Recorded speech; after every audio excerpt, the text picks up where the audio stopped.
Hey guys, welcome back to the channel. Today I'm going to give you a brief walk around and synopsis of what everything that's left has to be done on this car to finish it, to make it a good driving car or possibly to sell. I'm showing you the back bumper. As you can see, this is a Mustang GT bumper, but this is another thing that's custom on the bumper. You see the bumper shaved, there's no letters. They did a shaving on this. This was a nice car before I got it. So let me go ahead and show you what's up, what has got to happen. Well, when I got the car, it had been sitting, and it had been sitting for a while, and the guy told me he had put drilled and slotted all around, which was very true. He did. It looks like a power stop kit. Look at that rare gecko. Well, anyway, the drilled and slotted kit, you can tell it hadn't been on there long.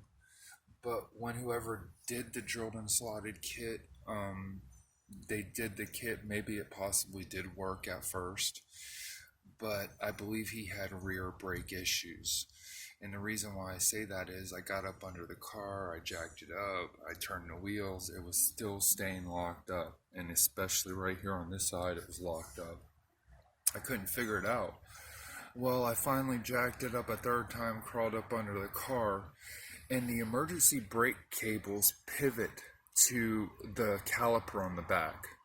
There's a clip that keeps it engaged there, or tethered to the brake, and the cable actually goes to the brake from there.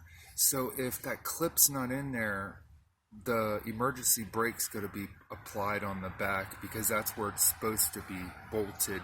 That's where the cable bolts to the caliper, or clips to the caliper. Without it being clipping, it's just like you're pulling the emergency brake cable up, because that cable's, once it's tethered, it's got to move this way and this way back once the cable is attached to the caliper there.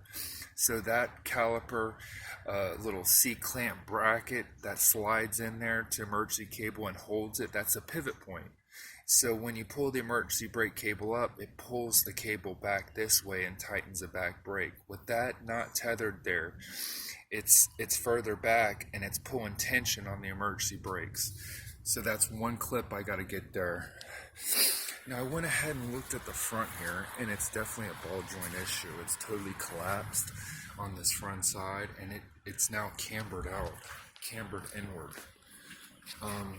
As you can see, the tire's cambered inward, up and down. It's not straight like the other one, and that's because the ball joint has collapsed.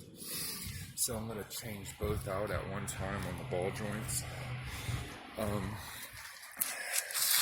I have to bleed all the brakes, one last thing, and I've got another convertible top and another interior for this car.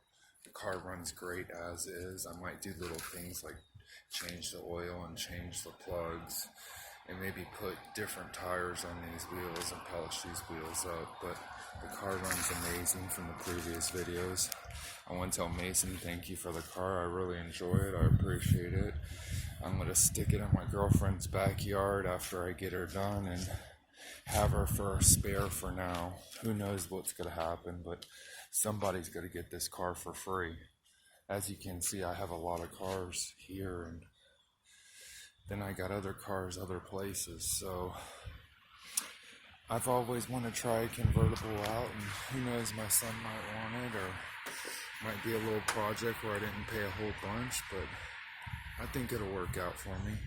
So you guys like, subscribe, and share. I just wanted to show you about that emergency brake cable in the back and what had to be done left on the car to get it going super awesome. You guys like, subscribe, and share, and keep on dreaming.